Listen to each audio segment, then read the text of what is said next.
Nagtungo sa Liwasang Bonifacio sa Maynila ang mga taga-suporta ni dating Pangulong Rodrigo Duterte para sa isang prayer rally.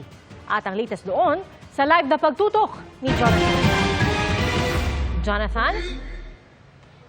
Pia, nandito ngayon sa Liwasang Bonifacio sa Maynila ang mga taga-suporta ni dating Pangulong Rodrigo Duterte. Ang sigaw nila, ibalik na raw sa Pilipinas si Duterte. Isigaw natin, bring him home! Nakasuot ng puti at berde ang karamihan sa mga taga-suporta ni dating Pangulong Rodrigo Duterte na nagsama-sama sa prayer rally sa Liwasang Bonifacio dito sa Maynila. Bitbit nila ang mga maliliit na watawat ng bansa at mga karatulang nanghihingi ng hustisya para kay Duterte at bumabatikos kay Pangulong Bongbong Marcos. Bago pumunta rito, nag-motorcade muna ang mga supporter sa iba't ibang lansangan sa Metro Manila.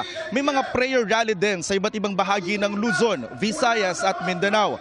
Mamaya magkakaroon ng vigil at interfaith prayer para ipagdasal si Duterte. Sabi ni Attorney Salvador Panelo, dating Presidential Legal Advisor ng Administrasyon Duterte, tiwala silang pakikinggan ng gobyerno ang kanilang panawagan. Upang ipamukha sa kanila na kataksilan ang pagpapakanulo ng dating Presidente Duterte sa mga dayuhan.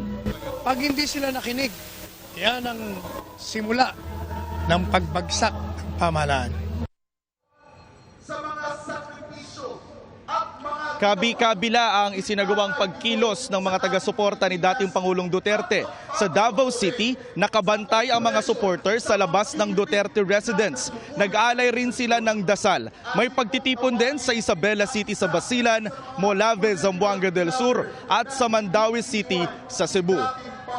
Pia, as of 5 p.m. nasa 2,000 yung mga tao rito sa Liwasang Bonifacio, batayan sa crowd estimate ng Manila Police District. Yan muna ang latest mula rito sa Maynila. Balik sa'yo, Pia. Maraming salamat, Jonathan Andal.